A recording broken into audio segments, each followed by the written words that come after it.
is WRAL News. He served in Iraq, Syria, and Afghanistan with the U.S. Air Force, and now he's telling his story with a book called Hunting the Caliphate, America's War on ISIS and the Dawn of the Strike Cell. And joining me on this Veterans Day, we are very pleased to have retired Master Sergeant Wes Bryant here with us. Thank you for taking the time. Thanks for having me. I appreciate it. Thank you for your service. I appreciate that. Were you always going to write a book? When did this come about?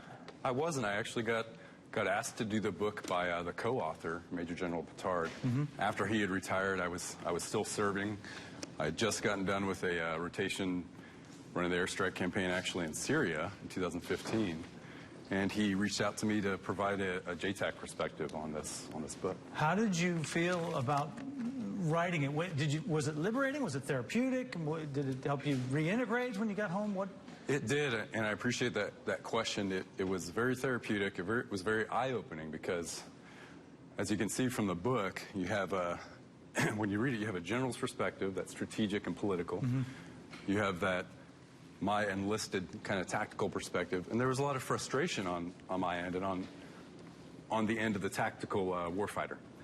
And so it was eye-opening for me actually writing this book and learning what General Petard and people at his level were dealing with at the same time. Well, also, this will be eye-opening for folks who read it. I mean, it's heavy stuff. I mean, it gets down into it. The dawn of the strike cell. Yes. And what does that mean? What did you do on a daily basis? Well, this book covers the initiation of the campaign against ISIS in 2014 and the years following, but it focuses on those first few months. And it really talks about the evolution of modern warfare, where we took forward air controllers, joint terminal attack controllers, who call in airstrikes on the ground, and we put them in what we call a strike cell. And now we're doing mostly remotely controlled strikes based on the guidance from the Obama administration not to have forward U.S. ground forces.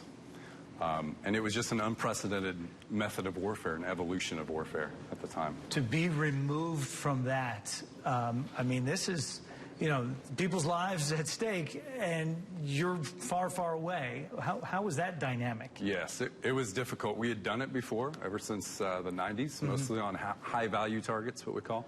But we'd never done it on this large scale. I mean, we were controlling dozens of airstrikes a day and night. Right off the bat.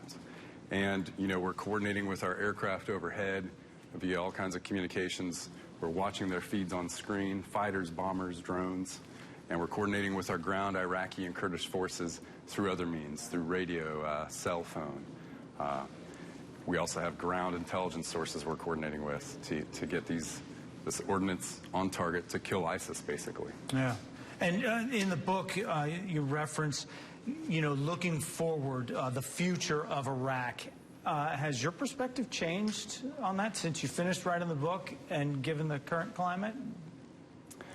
My perspective hasn't changed on what we wrote at the end of the book, on the current state of things and the way forward.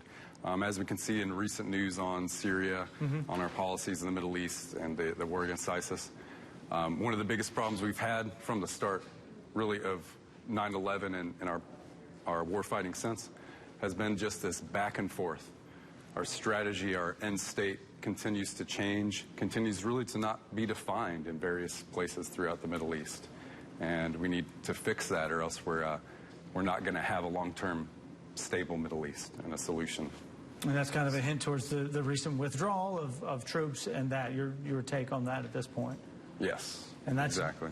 And that's, it doesn't change what is in the book, but your perspective, now removed, can continue to change about what it can continue to change. Yeah. And one thing I put in the book that's interesting, I spent a whole career as a JTAC calling in all these airstrikes against our enemy. And one thing you learn as you step back from it is it was very important through the years to control these airstrikes against all our enemies in the war on terror.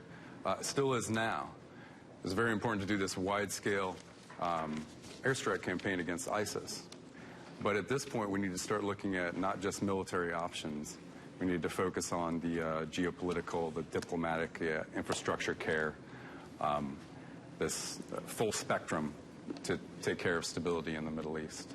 Master Sergeant Wes Bryant here with us today, Hunting the Caliphate. New book out, a North Carolinian as yes, well. Exactly. So welcome, and thank you so much for taking the time on Veterans Day. And again, thank you for your service. I appreciate that, it. sir. And to all Thank the you. servicemen and women out there. We'll step aside right now. We'll be back with more news, weather, and traffic after the break.